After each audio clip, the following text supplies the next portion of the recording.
ॲथरच्या दमदार स्कूटर्स आता कुडाळमध्ये ॲथर 450 आणि ॲथर रिस्टा.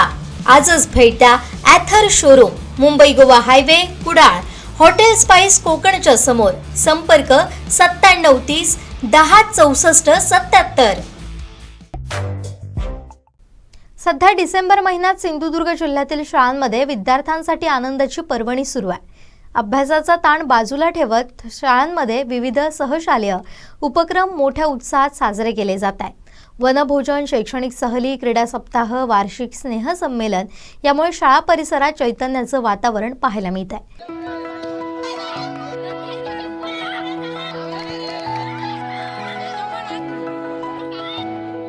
डिसेंबर महिना म्हणजे विद्यार्थ्यांसाठी आनंदाचा महिना.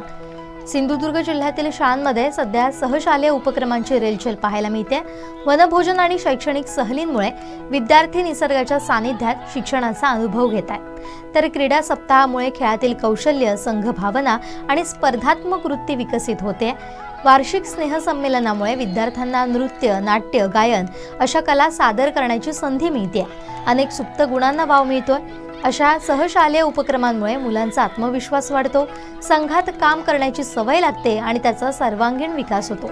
पालकांच्याही दृष्टीने हे उपक्रम महत्त्वाचे ठरतात. मुलांच्या व्यक्तिमत्व विकासासाठी ते उपयुक्त असल्याचं मत व्यक्त केलं जाते. शिक्षणाबरोबरच जीवन कौशल्य शिकवणारे हे उपक्रम विद्यार्थ्यांच्या भविष्यासाठी नक्कीच दिशादर्शक ठरतात. एकीकडे अभ्यास तर दुसरीकडे आनंद, खेळ आणि कला. सहशालेय उपक्रमांच्या माध्यमातून सिंधुदुर्ग जिल्ह्यातील शाळा विद्यार्थ्यांच्या सर्वांगीण विकासाकडे एक पाऊल पुढे टाकते. या उपक्रमांमुळे विद्यार्थ्यांना अभ्यासातून थोडा विरंगुळा मिळत असून आत्मविश्वास, नेतृत्व गुण आणि शिस्तही विकसित होत असल्याचं शिक्षक सांगतात. सुंदर वातावरण आहे. डिसेंबरमध्ये जनरली सगळ्या शाळांमध्ये सहशालेय उपक्रम आयोजन होतं. आमच्याही शाळेमध्ये यावर्षी डिसेंबरमध्ये आत्ताच वनभोजन झालं, शैक्षणिक सहल पण जाऊन आली आणि मुलांनी खूप उत्साहाने सगळ्या ठिकाणी एन्जॉय केलं. आणि त्यानंतर आत्ता तुम्ही पाहत असाल तर आमचा क्रीडा सप्ताह चालू आहे.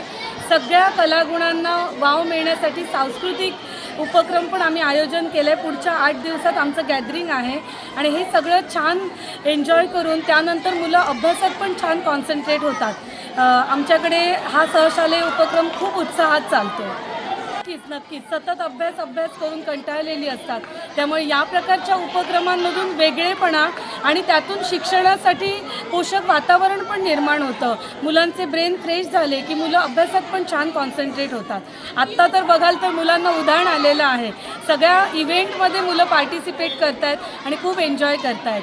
आणि रँकिंग पण चांगलं होतं आहे, म्हणजे नंबर मिळवणं, कॉम्पिटिटिव्ह स्पिरिट मुलांमध्ये छान डेव्हलप झालं आहे. आमचे वनभोजन असतं आणि शैक्षणिक सहली जातात. त्यानंतर आता क्रीडा सप्ताह आणि त्याच्यानंतर सांस्कृतिक उपक्रम, त्याच्यामध्ये गॅदरिंग असणार आणि त्यातल्या त्यातले व्हरायटी आयटम्स असतात. खूप सुंदर प्रेझेंटेशन केलं जातं. काही वेळा कोरिओग्राफर लागले तर बोलवूनसुद्धा एक स्टँडर्ड मेंटेन करूनसुद्धा प्रोग्राम खूप सुंदर केला जातो आणि मुलांचा प्रतिसाद पण खूप सुंदर असतो. आत्ता आम्ही रायगडची ट्रिप केली. उच्च माध्यमिकची इयत्ता 11वीची मुलं घेऊन गेलो होतो. त्यामध्ये बॉईजना आम्ही चढायला दिलं होतं. तर 1 तासात मुलांनी उत्साहाने गड चढले आणि वर जाऊन सगळे पूर्ण गडाचं चित्र, फोटो काढून सगळ्या ठिकाणं सगळी भेट देऊन, ऐतिहासिक ठिकाणं भेट देऊन माहिती मिळवली. 12 वाजेपर्यंत मुलांनी जवळजवळ सगळा गड बघितला आणि मुलींना आम्ही रोपवेने नेलं, एक वेगळा अनुभव म्हणून. आणि मुली कदाचित चढू शकणार नाही तर त्यापेक्षा रोपवेने सेफ, तर तो रोपवेचा पण एक वेगळा आनंद मुलींनी घेतला आणि वर जाऊन सगळी स्थळं बघितली आणि 1 वाजता सुखरूप आम्ही पुन्हा गड उतरलो. खूप थ्रिलिंग आहे. या सगळ्या ॲडव्हेंचर्स असं वाटतं ते गडावर चढणं आणि खूप मजा करत चढणं, ग्रुपमध्ये असणं, टीममध्ये काम करणं, एकमेकाला मदत करणं, हे सगळं शिकायला होतं ग्रुपमध्ये. आणि आमचं म्हणाल तर आम्हीसुद्धा मुलांबरोबर मुलांसारखे होऊन राहतो. त्यामुळे आमचा हा अनुभव खूप सुंदर असतो. आपणही सतत विद्यार्थी असल्यासारखं वाटतं आम्हाला.